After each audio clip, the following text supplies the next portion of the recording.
25 കോടി രൂപ ഒന്നാം സമ്മാനം നൽകുന്ന തിരുവോണം ബമ്പർ ഭാഗ്യക്കുറി. ധനകാര്യമന്ത്രി കെ.എൻ. ബാലഗോപാൽ തിരുവനന്തപുരത്ത് ടിക്കറ്റ് പ്രകാശനം ചെയ്തു. ഓണം നമുക്ക് എല്ലാവർക്കും വലിയ ആഘോഷമാണ്. അതുപോലെ തന്നെ ഓണം ബമ്പറും വളരെ സന്തോഷം നൽകുന്നതാണ്. 40 പേരിലധികം ആൾക്ക് സാധാരണ കിട്ടുന്ന ഒന്നാം സമ്മാനത്തിന് തുല്യമായ തുക കിട്ടുന്ന ഒരു ബമ്പറാണ്. അല്ലാതെ ഒന്നാം സമ്മാനം 25 കോടി മാത്രമല്ല.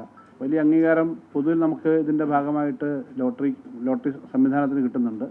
ഇന്ത്യയിൽ ഏറ്റവും ശ്രദ്ധിക്കപ്പെടുന്ന ഏറ്റവും സുതാര്യമായ സർക്കാരിന്റെ പൂർണ്ണ നിയന്ത്രണത്തിലുള്ള ഡിപ്പാർട്ട്മെന്റ് തന്നെ നടത്തുന്ന ലോട്ടറിയാണ് കേരള ലോട്ടറി. 500 രൂപയാണ് ടിക്കറ്റ് വില.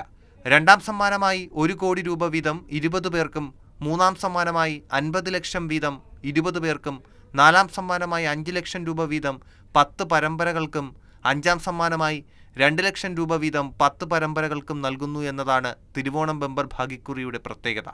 കൂടാതെ 5000 മുതൽ 500 രൂപ വരെ സമ്മാനമായി നൽകുന്നുണ്ട്. സെപ്റ്റംബർ 27-നാണ് ഓണം ബമ്പർ നറുക്കെടുപ്പ്. മാതൃഭൂമി ന്യൂസ്, തിരുവനന്തപുരം.